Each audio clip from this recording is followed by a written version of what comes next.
Public backlash smashes Sussexes out pitifully on awards show. They don't deserve the honour. Next month, the Duke and Duchess of Sussex will be honoured with the Ripple of Hope Award at a gala organised by the Robert F. Kennedy Human Rights Foundation.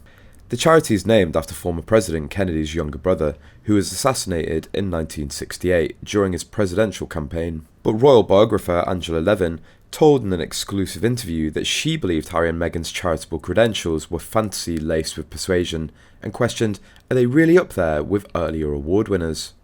Whichever way you look at it, their alleged achievements seem fantasy laced with persuasion, and who knows what else rather than fact. Meghan and Harry have found it difficult to get close to A-list celebrities. They haven't received invitations to all the right parties, so perhaps the best thing for them was to get on award lists where A-listers abound. Meghan especially is given the impression they will stop at nothing to get to the top. She should be careful, as it could all crumble. Kennedy Jr. said he was bewildered and baffled by the decision.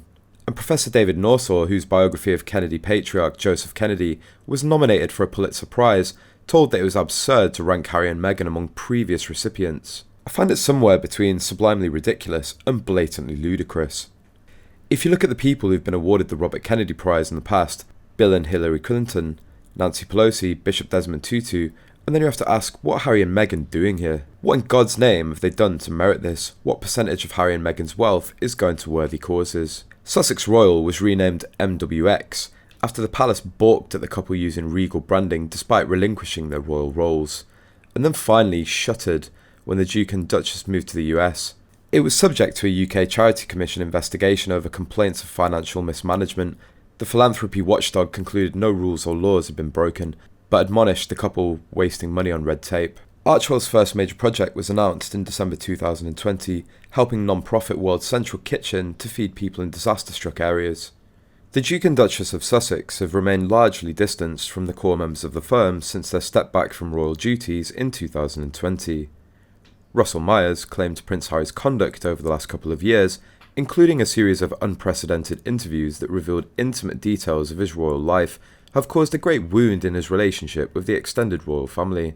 The olive branch being extended by the King in his statement, the fact William invited them to Windsor, these are sticking plasters on a great wound that he's had in a huge hand.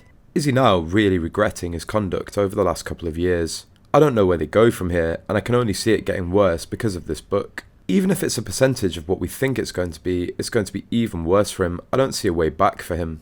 Prince Harry announced plans to release his tell-all memoir in the autumn of 2022, but the Queen's death in early September sparked speculation he might be reviewing his work to change the tone of the memoir. Leading royal author Katie Nicholl told, I think the greatest threat and the greatest concern certainly for the royals is the forthcoming autobiography by Prince Harry, which has caused a lot of consternation in royal circles. A lot of concern among senior royal sources and palace aides, because, quite simply, they don't know what to expect.